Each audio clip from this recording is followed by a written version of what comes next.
SK tyre CEAT shoppe. CEAT टायर्सची अद्ययावत अधिकृत भव्य शॉपी आता संगमनेरमध्ये। सर्व कंपन्यांच्या दुचाकी, चारचाकी, ट्रॅक्टर, ट्रक आणि इतर वाहनांसाठी सिएट कंपनीचे टायर आणि ट्यूब होलसेल दरात। दुचाकी आणि चारचाकींचे कम्प्युटरद्वारे डिजिटल पद्धतीने अचूक 5D व्हील अलाइनमेंट आणि बॅलन्सिंग, ॲडव्हान्स आणि स्क्रॅच फ्री टायर फिटिंग यंत्रणा, tyre replacement, TPMS support, run flat आणि ट्यूबलेस टायर्स उपलब्ध। योग्य टायर सिलेक्शन आणि इन्स्टॉलेशनची खात्री, नायट्रोजन फिलिंग आणि POC। तेव्हा आजच भेट द्या S K tyre CEAT shoppe, Pravara service station समोर, संगमनेर खुर्द, तालुका संगमनेर। प्रोप्रायटर सूरज चंद्रभान गुंजाळ। संपर्क 8657 12 11 12। संगमनेरच्या प्रांत कार्यालयासमोर गेली 13 दिवसांपासून EPS 95 राष्ट्रीय संघर्ष समितीच्या वतीनं पेन्शनर बांधवांचं चक्री उपोषण सुरू होतं।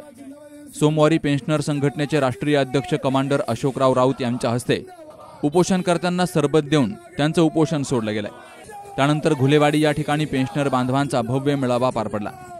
या मेळाव्यासाठी राष्ट्रीय अध्यक्ष कमांडर अशोकराव राऊत, माजी आमदार डॉक्टर सुधीर तांबे, राष्ट्रीय सचिव वीरेंद्रसिंग राजावत, महिला आघाडीच्या राष्ट्रीय अध्यक्षा शोभाताई आरास, पश्चिम भारत समन्वयक सुभाषराव पोखरकर, पूर्व भारत समन्वयक इजाजुर रहमान, धुळेचे जिल्हाध्यक्ष देवीसिंग जाधव, इंद्रसिंग राजपूत, नाशिक जिल्हाध्यक्ष अरुण शेजवळ, तान्हाजी काळभोर, दिलीप कहाणे आदींसह राज्यभरातील संघटनेचे अध्यक्ष हजर होते।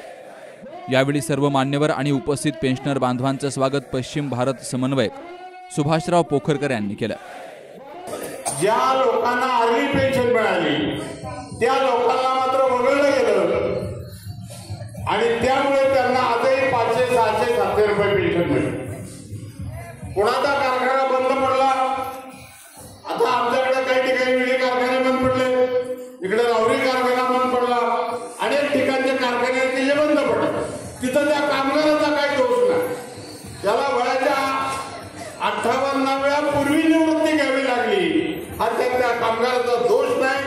आणि म्हणून आता पुढच्या संभाव्य वाढीमध्ये या लोकांचा प्रकर्षाने विचार झालाच पाहिजे, अन्यथा त्यांच्यावर परत अन्याय होईल, एवढीच माझी तुम्हा सगळ्यांना विनंती। यावेळी माजी आमदार डॉक्टर सुधीर तांबे, राष्ट्रीय अध्यक्ष कमांडर अशोकराव राऊत, राष्ट्रीय सचिव वीरेंद्रसिंग राजावत यांनीही मार्गदर्शन केलंय। जेव्हा शिर्डीमध्ये अधिवेशन झाला होता आणि बंडारू दत्तात्रेय त्या ठिकाणी आले होते आणि त्या ठिकाणी पोखरकर साहेबांनी पहिली वेळ कमांडर साहेबांची ओळख राष्ट्रीय नेता म्हणून करून दिली आणि त्याच्यानंतर माननीय कमांडर साहेबांनी कधी मागे पाहिलेलं नाही आणि शिर्डीचे साईबाबाचे आशीर्वाद त्या ठिकाणी पोखरकर साहेबांच्या माध्यमातून आपण सर्वांच्या माध्यमातून मिळालेलं आहे। पोखरकर साहेब असे व्यक्ती आहे, त्यांनी आमचे सारखे लोक घडवले, मी त्यांच्या प्रती कृतज्ञता व्यक्त करतो। माननीय कमांडर साहेबांच्या प्रती विशेष आभार व्यक्त करतो। काही आपले नेते आहेत और ज्यांना माननीय कमांडर साहेबांनी घडवलं, माननीय पोखरकर साहेबांनी मोठा केला, इतका मोठा केला की आज ते जो टीका करत आहे असे पापे करू नका। कृपा करून जर तुम्हाला काम करायचं असेल तर चांगली गोष्ट आहे, निष्ठावान म्हणून राहा, निष्ठावंत भाव भक्तांचा स्वधर्म, निष्ठावंत राहा। संघटनेच्या प्रती जितके लोक आहेत ज्यांनी काम केलेले आहे, जरी तुम्ही इकडे तिकडे भटकून गेले असतील तर तुम्ही मुख्य प्रवाहामध्ये कमांडर साहेबांच्या सोबत या, पोखरकर साहेबांच्या सोबत या, असं मी तुम्हाला आवाहन करतो। तर माननीय कमांडर साहेब सांगतील की जसे आंदोलन आम्ही इथे केले तसे तुम्हाला घडवून आणायचे आहे अख्ख्या महाराष्ट्रामध्ये, भारतात घडवून आणायचे आहे का, आणायचे नसतील तर तुम्ही आमच्या काम त्वरित करून टाका। ही संधी आपण कमांडर साहेबांना मिळवून दिलेली आहे, आपण सर्वांच्या वतीने विशेष कृतज्ञता व्यक्त करतो। आणखी एक गोष्ट की जे जे लोक महाराष्ट्राचे लोक, महाराष्ट्राचे आमचे सदस्य, ज्येष्ठ भाऊ बंधू जे दिल्लीच्या आंदोलनामध्ये आले होते त्यांच्या प्रती सुद्धा आम्ही नमन करतो, वंदन करतो। आपण सर्वांच्यामुळे दिल्ली आंदोलन सफल झाला। ज्याप्रमाणे समिंदर साहेबांनी सांगितलं, माननीय कमांडर साहेबांच्या सोबत श्रम मंत्री महोदय चर्चा झालेली आहे। काय चर्चा झाली त्याच्याबद्दल कमांडर साहेब सांगतील, मी त्या विषयावर बोलणार नाही। एक गोष्ट निश्चित आहे, अख्ख्या भारतामध्ये कमांडर साहेबांनी 7,500 बेड प्लस दिए, ही आमची मागणी कायम आहे। हे कुठेही कोणतेच दरम्यान जे काही डिमांड करत होते 2,000 रुपये द्या, 3,000 रुपये द्या, आज त्यांना सांगायची वेळ आलेली आहे की आमची मागणी 7,500 प्लस डी आहे. हे कोणामुळे झाली? हे कमांडर सावंत यांच्या नेतृत्वामध्ये, आपले सावंत यांच्या नेतृत्वामध्ये झालेली आहे. आज जी चर्चा सुरू आहे ते सर्व 7,500 प्लस डी याला केंद्रबिंदू समजून पुढे चर्चा झाली आहे. त्याचे खालची चर्चाचा विषय नाही. पुढे लक्षात घ्या, काही लोकांना भीती वाटते की 5,000 प्लस डीएम दिला तर कमांडर साहेब घेतील की नाही. कमांडर साहेब याच्याबद्दल बोलतील, मी बोलणार नाही. आणखी 2-3 गोष्टी मला सांगायची आहे.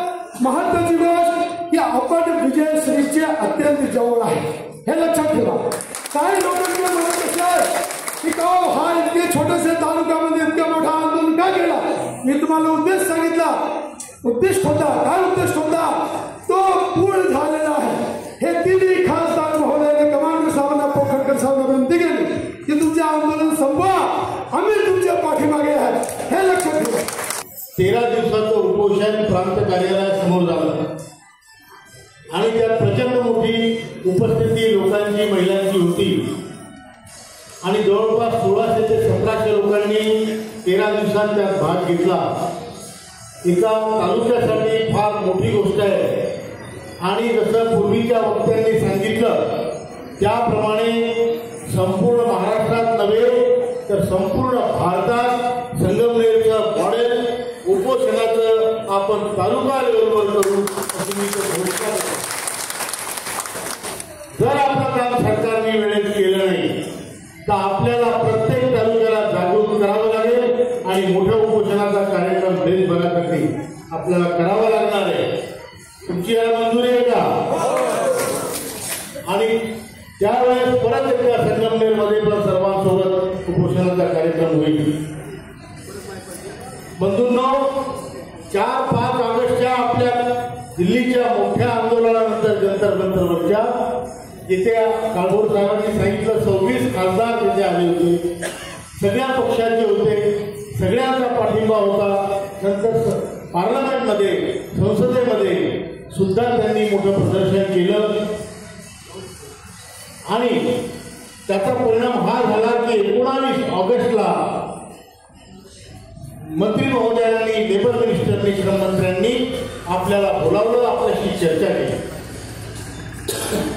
त्या चर्चेत त्यांनी सांगितलं की लवकरच तुमचं काम मी करणार आहे, त्यासाठी मी कटिबद्ध आहे.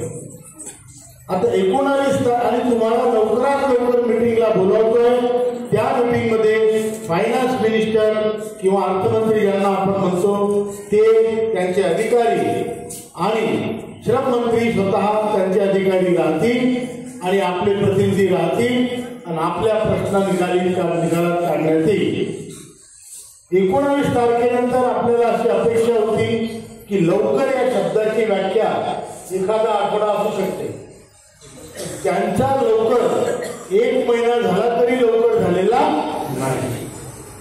म्हणून आपण निर्णय घेतला की येत्या 24, 25 आणि 26 तारखेला संपूर्ण देशभरात, केंद्रशासित प्रदेशात, राज्यांमध्ये, जिल्हा कचेरीवर आणि ईपीएफसीचे जेवढे ऑफिसेस आहेत, सीपीएफसीचे, आरपीएफसीचे, त्या सगळ्यांच्या ऑफिसेसवर मोठे मोर्चे काढण्यात येणार आहेत. त्यात तुम्हालाही सहभागी व्हायचं आहे आणि मी तर म्हणेन कुटुंबियासहित सहभागी व्हा आणि आपला जोर दाखवा. ही लढाई आपली शेवटची लढाई. सिंग साहेबांनी सांगितलं त्याप्रमाणे आपण विजयाच्या दारात आहे. सनई वाजते, मंगलाष्टक चालू आहे, फक्त माळ पडण्याची देर आहे. पोखरकर साहेबांना विनंती करेन, आपल्या सगळ्या जिल्ह्यात काम चांगलं आहे. नाशिकला आमचे शेजवळ साहेब, सुरेश जाधव साहेबांचं काम खूप प्रचंड चांगलं आहे. पुणे जिल्ह्यात, पिंपरी चिंचवड जिल्ह्यात आपल्या नेत्यांचं काम खूप भरघोस आहे. आता सिंधुदुर्ग जिल्हा आणि कोल्हापूर वगैरेकडे आपलं काम जोरदार आहे. आपल्याला तिथे मोठ्यात मोठे मोर्चे काढायचे आहे. अहिल्यानगर जिल्ह्याच्या मोर्चामध्ये आपण सगळे हजर झालो पाहिजे, सामील झालो पाहिजे आणि प्रचंड मोठा मोर्चा त्या EPFOच्या कार्यालयावर भडकवला गेला पाहिजे. मी तर म्हणेन की त्या मोर्चामध्ये EPFOचा मड काढा, त्याचं प्रेत काढा, सांकेतिक काढा, काही झालं तर चालतं. आपला विरोध स्पष्टपणे आणि स्वच्छपणे दिसला पाहिजे, आपल्यातलं बळ समोर आलं पाहिजे. लाजून लाजून काही मिळत नाही. आपण आंदोलनकारी आहे, आपले नारे कसा कसा देत नाही, घेतल्याशिवाय राहत नाही. मग आंदोलनाला जाताना आपण लाजायचं कशाला? बरोबर आहे का? अंगात विरसरी संचारली पाहिजे आणि आपण म्हटलं पाहिजे की माझा माल आहे, तुझ्या बापाचा नाही, तुझ्या बापाला त्याचा भाग आहे आणि तो घेणार. या निर्धाराने आपल्याला जायचंय. सरकार काय विचार करतं काय नाही, सरकारच्या ठिकाणी सरकार विचार करतंय. ज्या बातम्या आपल्याला आहेत त्यांच्या गंभीर चर्चा चालू आहे, तातडीच्या चर्चा चालू आहे. म्हणून आपण आंदोलन थांबवून चूप बसलो तर त्यांच्या चर्चा थंड पडतील. बरोबर आहे? आणि म्हणून आपल्याला आणखी जोर लावायचा आहे. आपला जितका गट्ट्या राहील तितक्या लवकर आपलं काम होईल. त्यामुळे आपल्याला शांतपणे बसून आमचं काम होणार आहे. पण आता आपण भजन करू नाही, आपल्याला भजन करायचं नाहीये. आपल्याला आता EPFOची प्रेत यात्रा काढायची, संपूर्ण देशात काढायची. आंदोलन करायचं तर लाजून होत नाही, खिजून होतं, पण आपण खिजणार आहे. आणि त्यासाठी आपल्या सगळ्यांच्या पराक्रमाला मी आज आवाहन करतो की आपण सगळ्यांनी जोरदारपणे हा प्रयत्न करावा. तर माझं असं प्रामाणिक मत आहे की आपण सर्वांनी शासकीय क्षेत्रात काम करणाऱ्या व्यक्तींप्रमाणेच आपणही तिथे आपली सेवा केली आहे. परंतु दुर्दैवाने आपल्याकडे जो न्याय त्या ठिकाणी होतात, शासनामध्ये असणाऱ्या व्यक्तींना त्या ठिकाणी सर्व प्रकारच्या सुविधा मिळतात आणि आपण तितकंच काम करून किंवा थोडं जास्त काम करून आपल्याला त्या सुविधा मात्र नाकारल्या जातात. म्हणजे 700-800 रुपये किंवा 1000 रुपये किंवा इतकं म्हणजे तुटपुंज अशा प्रकारचं पेन्शन आहे की ती खरं देताना शासनाने निश्चितपणाने काहीतरी वाटलं पाहिजे. परंतु दुर्दैवाने या गोष्टीची दखल घेतली जात नाही. आता अशोकराव यांनी आपल्या अत्यंत सविस्तर आणि अत्यंत कळकळीने आपले विचार या ठिकाणी मांडलेले आहेत की आपला हा लढा फक्त तर दुर्दैवाने तो संपूर्णपणे केंद्र शासनाशी निगडीत आहे. परंतु मी सत्यजित तांबे इथे येणार होते, म्हणजे सकाळी त्यांना तातडीने पुन्हा मुंबईला जावं लागलं.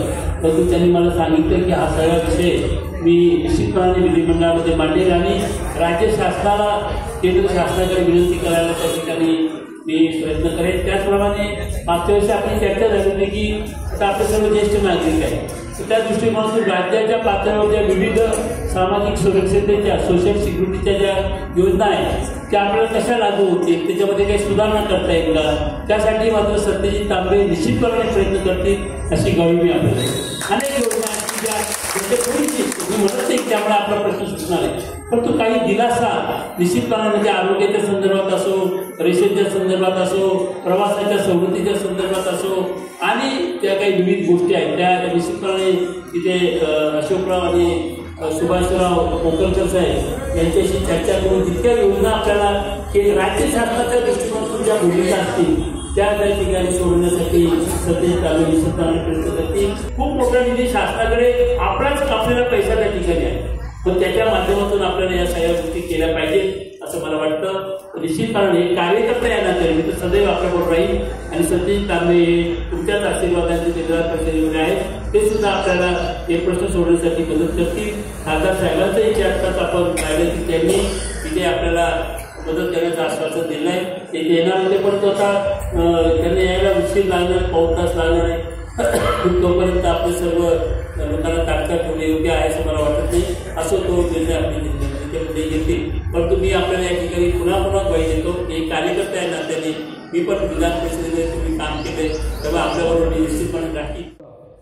देशभरातील पेन्शनर बांधवांना 7,500 रुपये पेन्शन आणि महागाई भत्ता मिळावा यासाठी गेली अनेक वर्षांपासून ते आंदोलनाच्या माध्यमातून लढतायत. तुटपुंजा पेन्शनवर त्यांचा उदरनिर्वाह होऊ शकत नाही, त्यामुळे सरकारनं ही पेन्शन वाढवावी अशी मागणी त्यांनी केली आहे. जोपर्यंत सरकार ही पेन्शन देत नाही तोपर्यंत देशभरात पेन्शनर बांधवांचं आंदोलन असंच सुरू राहील, असा इशाराही मेळाव्यातून दिला गेला. Sukhdev Gadekar, C news Marathi, Sangamner.